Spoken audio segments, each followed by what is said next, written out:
But then again, the Lord being with Joseph does not mean that we have no trouble in our lives, even undeserved trouble, even injustice and unfair trouble.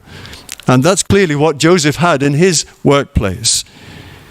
Even when we obey, even when we do the right thing as Joseph did, and sometimes especially when we do the right thing, just because we obey, it was clearly because Joseph obeyed that he did the right thing by Potiphar, by God, even by Potiphar's wife, by the whole household. He did the right thing. That's what got him into trouble because of her story.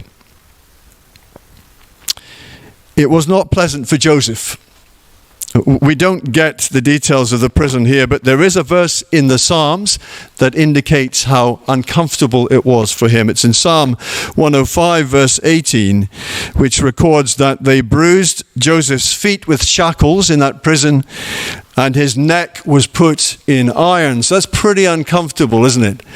Feet in shackles and neck in irons. I mean, it was the king's prison. It was where king's servants went. So it wasn't the worst of the worst. Perhaps, nevertheless, it was not pleasant.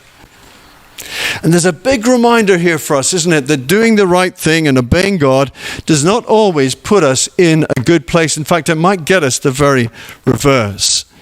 It got Joseph banged up, imprisoned.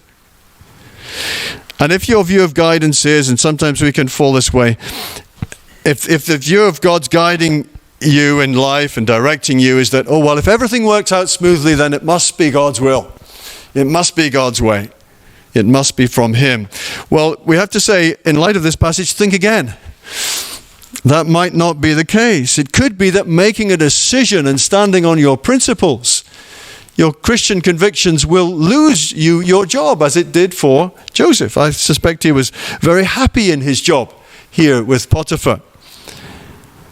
But he lost his job by doing the right thing. It might put your job on the line. It might put other things, relationships, whatever, things on the line because of your Christian principles. We saw, didn't we, with Kate Forbes, that Scottish politician from the SNP, who had very clear Christian principles on sexuality, and she spoke them. I think she spoke them very well. She didn't lose her job as such. She stood down and she lost the election. Probably largely because of that. But she stood up for those convictions. And you might have to do the same.